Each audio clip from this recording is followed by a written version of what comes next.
Welcome everybody back to another BOLDcast reaction. I'm Carson. I'm Lindsay. And this is Oshino Ko, Season 2, Episode 2. We're getting into the production. And it turns out there's going to be a full rewrite. I wonder who will take the fall for that when this thing flops like crazy and everyone's pissed off that, you know, it's not following the source material at all. And when the author doesn't come out and say that they wanted to see a different thing, you know. Yeah. I mean, we'll see how it goes, but I don't have super high hopes for it. But I think it'll all work out. Career. I think it'll all work out. Leave a like and subscribe. Let's go.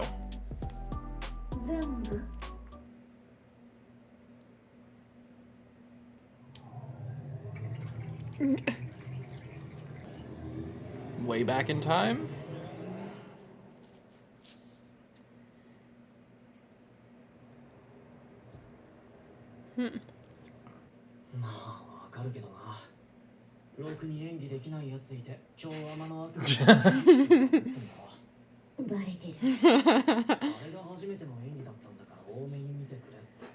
I like his sweater with a little fox.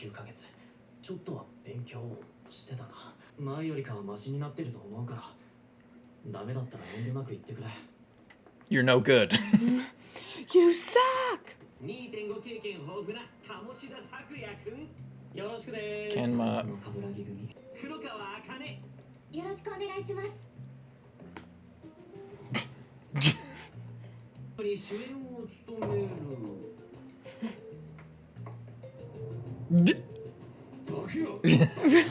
Why'd they make it look like he was just gonna smash his face in?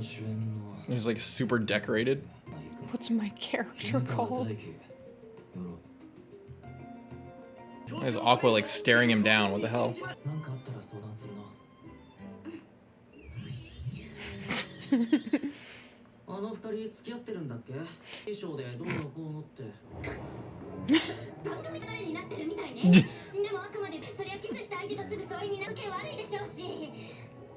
But I wouldn't know anything about it, so don't ask me.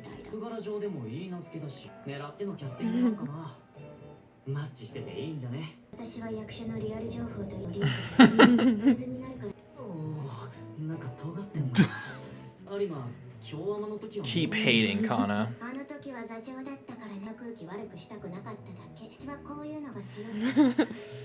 Secretly, I've always been a hater.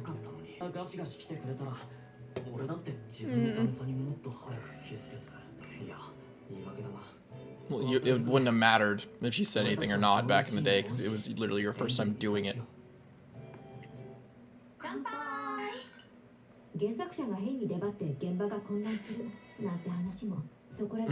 You're about to see another prime example of that.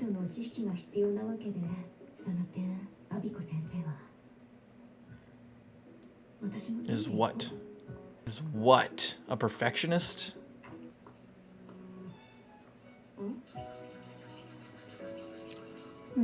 Dual wielding toothbrushes?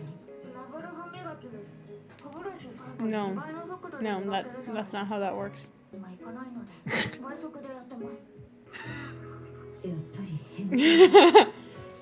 Was that like the reveal of the sex of Abiko Sensei?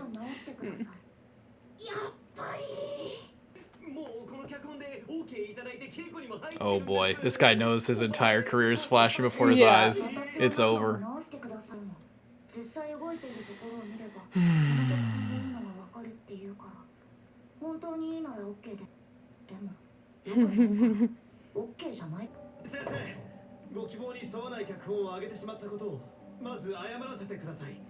The director is so over it.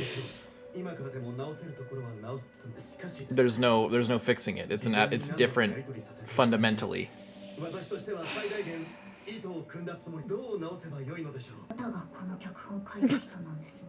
Oh boy.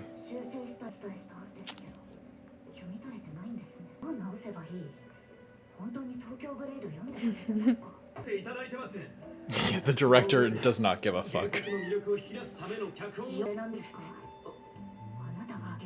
We were very generous with the interpretation of what the author was. Yeah. キャラを変えるのはだと思いませんか？うちの子たちは Oh yeah, she's really mad about fucking That one. Akane's character, Yeah. clearly. Probably because there was a compromise in editing. I bet they'll get into that.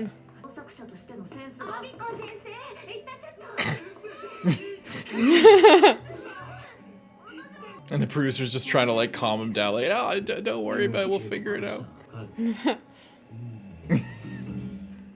Trying to smooth things over. What's Aqua gonna say? If anything.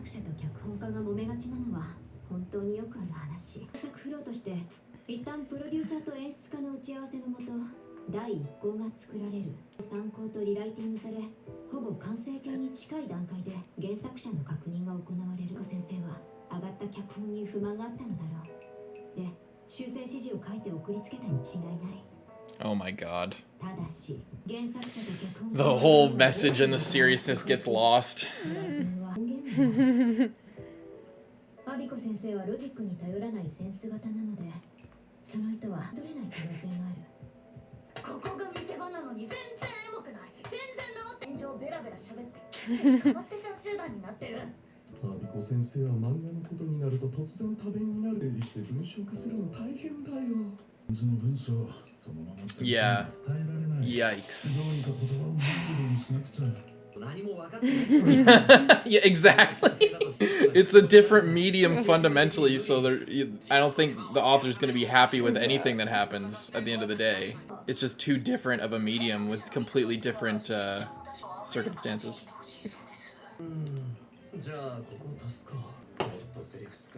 It's just a game of telephone. Isn't that the title? Game of telephone? This is the epitome of, if you want something done right, you gotta do it yourself. The author should have been there from the beginning.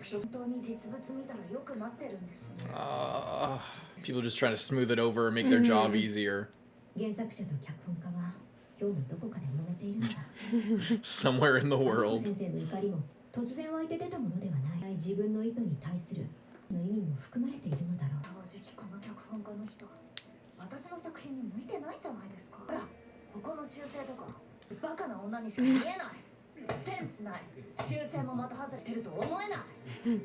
Well, it's again, the author has a different idea of the character than even like Akane did. Yeah. Or than most readers did. Akane was able to see that because she's really talented.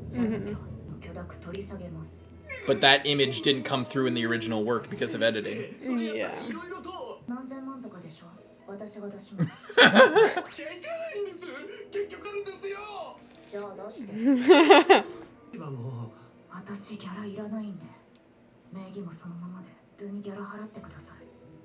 This is the scariest thing for the machine of a production is an author who does not care about money. Yeah.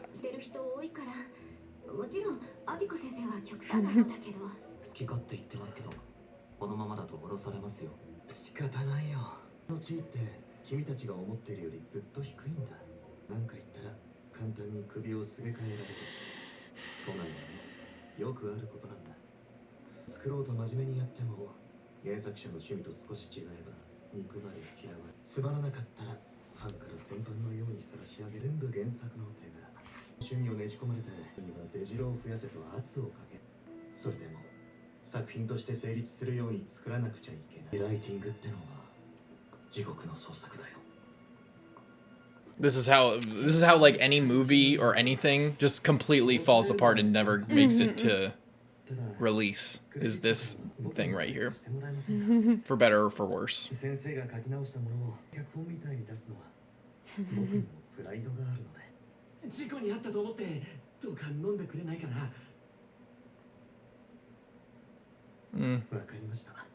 What other choice does he have, really? I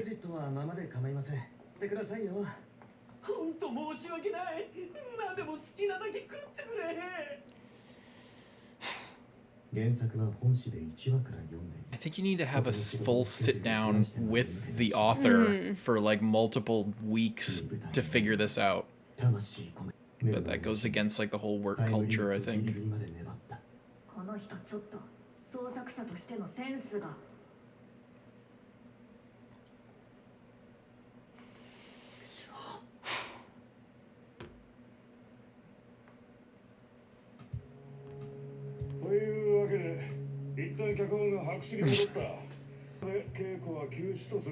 Brutal.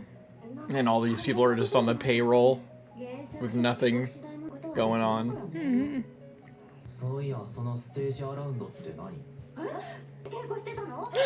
You don't know?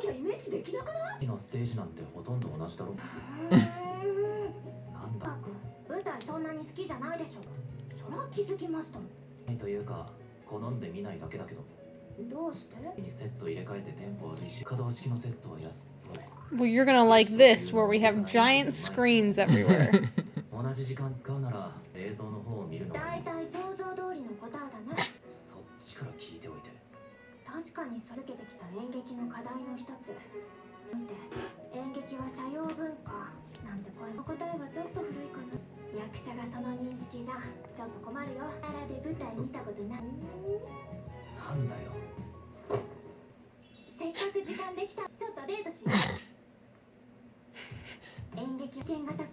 Good theater is more immersive. That's not everything. Wow, that's the whole episode? Damn. The pacing of this season is going to be awesome if this is like every episode. It feels like it's going to be a really good one to binge. Yeah. Because that didn't even feel like a whole episode, but it was, and they covered a lot of ground. This ending's so good. What'd you think of that? It's just a bit of a disaster, kind of all around. It's really hard, and it really sucks seeing the scriptwriter's perspective. Especially, like, it's just, he tried so hard, and he knew that there were sacrifices, and he knew... In the end, it doesn't even matter. Sorry. It's just, he knew that there was going to be a lot of people that weren't going to like it, but he was trying to do his best to appeal to the most amount of people in this specific format, and, you know, and really make it work. Like, for the original creator to come in and just be like, no, we don't have a one-to-one adaptation of my manga to a crazy stage production. And it's the kind of thing that just makes you nervous, because like she clearly doesn't know much about theater or even a general type of adaptation, because the actors and stuff, like, I can't remember which characters exactly were saying, like, oh yeah, this seems to be a pretty decent adaptation as far as... they all were. Like, they were like, all it was like, especially because in season 1, we have, like, a terrible adaptation that is just deplorable. That was just, like, all of the creative people at the top were just like, yeah, we got cheap actors, a bunch of models, we got all the agencies, like, you know, took a hit so that they could get their shitty models, like, a role in this so that they could jumpstart their own careers. Like, it was just a machine to promote, like, all the other people involved, and they got Kana because she's non-union or something. Yeah. And, like, it was just bullshit, and it was overtly bullshit. It was an example of... And everyone in it knew that it was bad. Yeah. And so then it just sucks to see this, where it's... People believe it's not perfect, but all the people that are involved are like, I think that we can make this work, and this is good, and I think that people will be happy with this, or at least, you know, the hope is that people will be happy with this, with, like, some characters kind of, you know, take a bit of a back seat, or you had to get changed, but it was for the sake of the overall story and the new format that we have to do. So I'm really interested if we have someone who, you know, makes manga... now deciding that she's gonna write a script for a play. I will do it, yeah. Otherwise, this. So then they're like... And they like... don't need money. Yeah, right. So then they're like, okay. I don't need money. Just keep paying the scriptwriter. I don't care, but I'm gonna do it. But that's ridiculous. Because aren't they still doing, like, the manga? Is the manga still going on, or is it over? I thought it was still happening. Like, that's why they're doing the anime and the plays, because it's to advertise the fucking manga. Yeah. So you're gonna write a script for your own series while doing a weekly deadline? That's insanity. Then the manga's gonna suffer, and you're gonna blame them for doing it anyway. After this guy, who's a professional scriptwriter, was like working night and day on this, putting off other things so he could focus on it, and like, it's just the kind of thing that I feel like this is the kind of person that's never gonna be happy. Yeah. With it. Well, and it's just the way that it's set up, like, with Akane is, like, a genius actor who, like, researches her roles like crazy. She literally found out that a person who's been dead for, like, 15 years or something, or however long it was, 10, 11 years? How long was it? Yeah, something like that. Fucking had secret children with somebody, like, up the ladder. No information. no information out there other than just like breadcrumbs from just her interpretation of Ai as a person, As a character, yeah. like as a person, as a character, yeah. There's no so that kind of detective fucking craziness, being able to interpret another person perfectly and then act them out in a way that shocks their child to the core, is that person could not fully decode the character that clearly the author has such a strong connection to. As like such, it's a common thing in a writing thing, or in acting as well. Actors do this too, where they sort of like, even if there's nothing on the script, They or like come up with come up with their own backstory and lore about the character that helps them like get into it. That's like the acting side of it. And it's common for a lot of writers. I mean, Lord of the Rings is a perfect example. There's a Silmarillion, and the Legendarium. It's just fucking endless lore about people's family trees and their own personality and stories that these characters went on with, that literally, if you just take the main series, have zero impact on what happened, but it informs sort of a implicit direction for their character and an implicit personality. And it requires a lot of work to be done internally on the back end. And it's something that a lot of writers sometimes do with characters that they really like. And that seems to be what happened with the author here, where she came up with all the stuff about Akane's character, and has a really strong connection to that. But as the manga changed trajectory, like someone like Akane, who's like looking at it a lot deeper, can't pick up a lot of those details, sees that there's a lot of things missing, but the author has a different perspective than the audience does. So, and that perspective might lead to something deeper going on, but it's also a completely different medium, and the author doesn't know anything about writing a play, you know? So and it's not even, I think the main problem with what's going on here is I think that there could be, because it's not just about Akane's character, it's about the whole thing, is she doesn't like how any of the characters are portrayed. But if she had a little bit of self-awareness and awareness of her work and awareness of how adapting something might be, she could have said what Akane said of, can we give this one character a little bit more time? Okay, sure, it takes like 5 extra seconds every time she talks to do this, but I'm saying, as the author, as the creator of this story, this is something that needs to take that time, and have that standing within the hierarchy of like importance within the story. So if the author had come in and said what I had said, or what Akane had said, then like this might be a different discussion. They might say, okay, we can work with that. We can work with you directly to make these revisions on like this element of the story. But instead she says everything is a problem. Instead of she's not picking her battles here. Uncompromising. It's and which is what I think it's interesting, because that's like when I think of myself as a fan, this is what I would have liked. So, like, this is the type of attitude I would have liked Kentaro Miura, for example, to bring to the anime adaptation of Berserk, like 2016 back in the day. Like, just taking away all knowledge of like any production issues and the fact that everybody has a job and everybody, it's just the nature of the beast. If you look at it from the average fan's perspective and somebody who's just connected to the story, this, like, I think I see Abiko Sensei, and it's like, as just a fan, just no understanding, that's the kind of energy that I hope, my favorite author is bringing to an adaptation. Like when a new fucking Game of Thrones thing is happening, I want George to be like, no, don't fuck you. I'll write it. I'll do it myself. Fuck it. I'll do it myself if this is how it's going to be. I'll like injecting themselves into it, being uncompromising, defending the integrity of their story.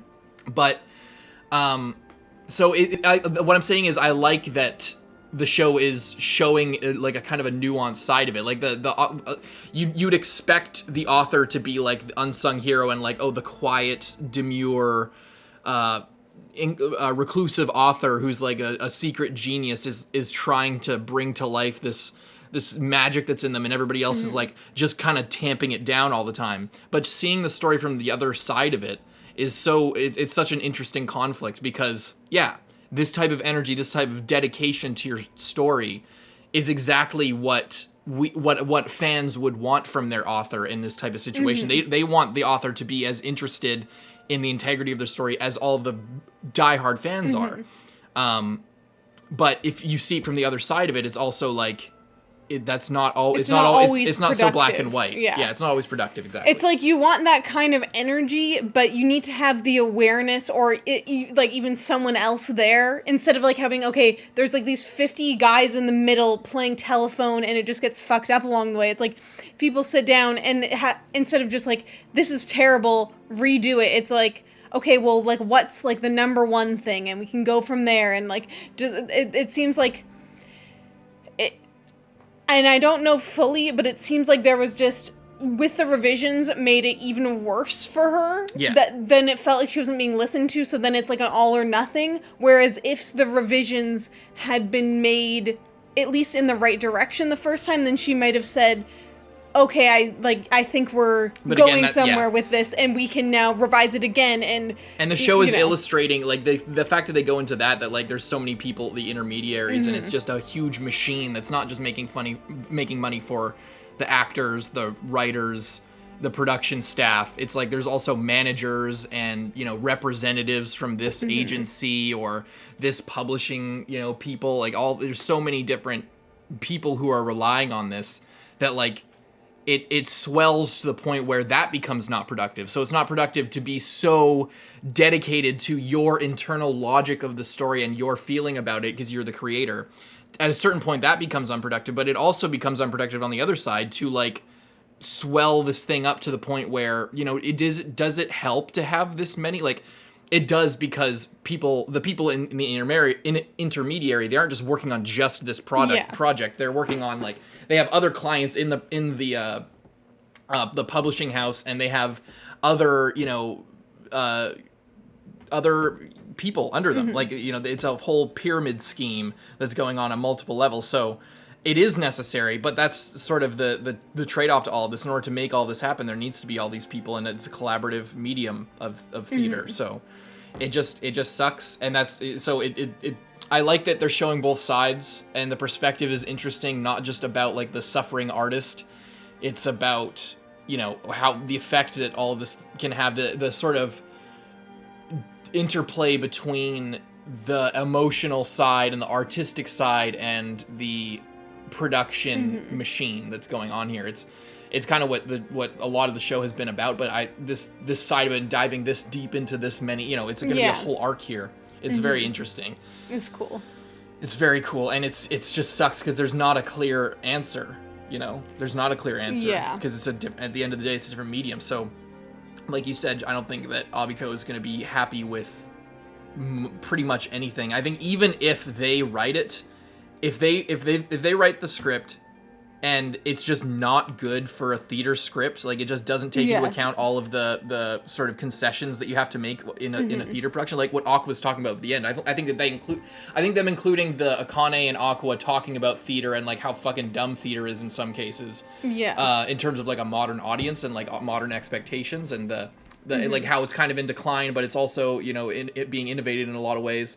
Them including that at the end of this episode after all of this adaptation talk is, I think important to this, the writing of this framework of the episode, because it shows, talking about all this play stuff. I think a lot of anime fans will be like, I don't like the theater either. I like anime or, like, on-screen things. And then Aqua describes exactly what I think a lot of people, including myself, really are thinking about that. But then there's people like you as well who identify more with akane, who are like, there's far more potential. There's far more untapped potential in theater, and I know that intellectually, but, like, I don't have the same love for it that I think, like, you and other people do. That, like, there is more to that, and I like that they ended off the episode on that note, because it's kind of like, leading it into a more positive spin on the idea of theater, and I think is perfect for the show, because most people, I think, are more in my shoes or even less like open to like a theater type experience where they just like anime or they like manga or that type of storytelling.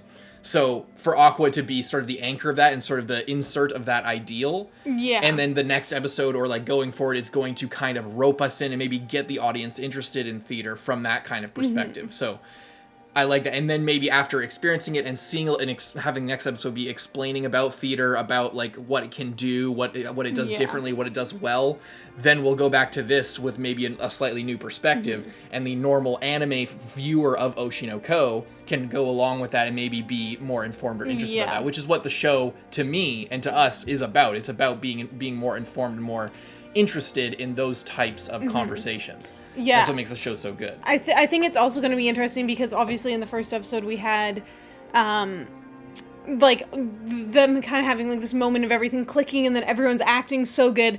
And then, like, the author's just like, oh, wow, they're acting so good, but it's not exactly how I want it. And I'll be really interested to see if she does rewrite the script and then they aren't able to, like, get to that height because it's not written in a way that they can actually play with. It's written in a way like you would read it in a book, which is not how you would do it on a stage or in a movie. Like, things that you would do in a movie you wouldn't do on a stage. And like she was saying, like, oh, I don't want these characters to, like, talk about their feelings on the side of the road. And it's like, okay, well, you can't have a voiceover, you can't have, like, a thought bubble, you can't describe how this person is feeling. So if you want, and people are so far away that it can be hard to tell. So if they're feeling a certain way and the audience, you need to communicate that to the audience in some way. There's a limited number of options here, but like, so, you know, but you can do it in different ways, but, you know, there are some things that are just different about that kind of thing, and I think that, you know, if we see her script, it's gonna be, when she sees them do it, it might be like this moment of, okay, that's 1,000 times worse, and I don't like this either, so now we're gonna have to... But then the author will be like, well, this is the real story, I don't know why then they'll get frustrated about that. What I'm thinking for the later arc is then the script writer and the manga author are gonna have to work together to create, like, take the things that she's not gonna budge on, but incorporate them back into a properly written script that is going to give the actors something that they can really work with, you know. It's going to be a big learning experience. And I think that could be interesting as well if she, well, it's the kind of thing, it's like, oh, I could do this way better. It's like people who say, whatever, Taylor Swift writes shitty music, I could do it. And that's like, okay, go do it. And then it's like, okay, actually that sucks ass. Maybe I'm not going to talk shit on this script writer because I'm not a script writer kind of thing. Yeah. That's the problem with a lot of criticism is you need to be careful about how you approach stuff like that because you don't know the truth about the situation. You don't know if the script writers were actually, you know, complete fucking idiots. Whether they were lazy, they were malicious, they were trying their best, they had a different interpretation of it than you did. You know, it's there's so many factors, and I just love how, like, into it we're getting. Yeah. And, you know, how we're able to kind of explore all of that. And even if it doesn't directly say, oh, these are the other options of what could have been going on, you know, it gets you thinking about it. And that's what's really cool. Well, because it kind of does, because the author is assuming the worst of the scriptwriter, that they just suck. But they aren't taking into account the things that they don't know. They just think like, oh, you're just choosing to fuck up my story because this is your creative style. It's not about. They're not thinking about the concessions to be made with a theater production. And the difference is that, you know, there's no thought bubbles. No, you can do voiceover, but it always comes across fucking corny as shit, and it's distracting.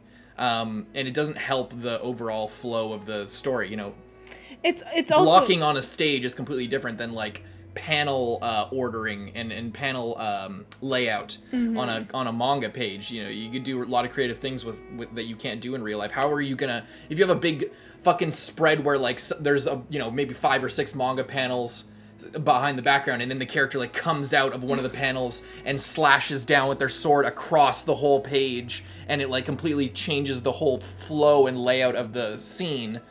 you can't do. There's no one-to-one with that. That's a nature.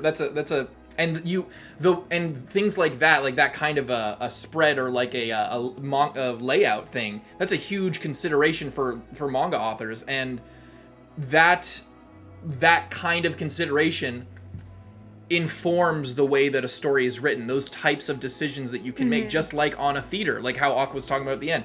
On a theater production, the fact that you need to change sets it informs the way that you write scenes for a theater production. You'll write more contained stories with fewer characters, less costume changes. That's why period pieces might be more interesting for a lot of theater productions. It's not just because of like the whole vibe that like theater is old and so are these stories. It's like if you're writing a period piece about like the 1700s, people had less changes of clothes, so then it makes sense that that a girl's wearing the same dress for fucking 3 hours.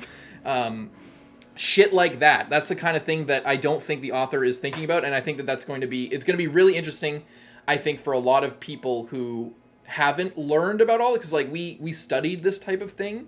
We're not accomplished or anything to a crazy degree, but it's something that we have studied. So like it'll be interesting I think for a lot of people out there who just are into anime and just into manga to see how the story sort of it talks about all these different details, because I imagine they would, and that's why I love, like, once again, I already said it, but I love that there's a whole arc dedicated to just this type of thing. And somebody said in the last reaction that it's kind of interesting that that there's a lot of extra stuff being added to the anime apparently for an adaptation from the manga to the anime that is kind of in a meta way commented on by the story itself. And I think we kind of talked about that a little bit, the fact that there's an adaptation from manga to a theater play, but we're watching an adaptation from a manga to an anime. So it's like and you actually said this last reaction where it's like it kind of boxes you in as a production staff to be commenting on the nature of adaptation while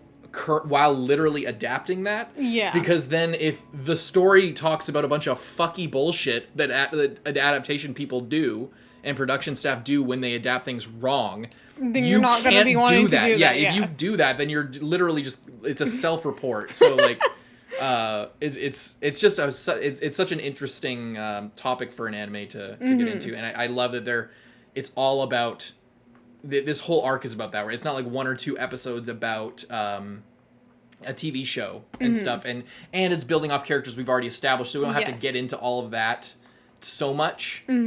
Yeah, very cool. Yeah. I love this shit. It's great. Leave a like and subscribe. We'll see you in the next one, Carson. I'm Lindsay. Bye-bye.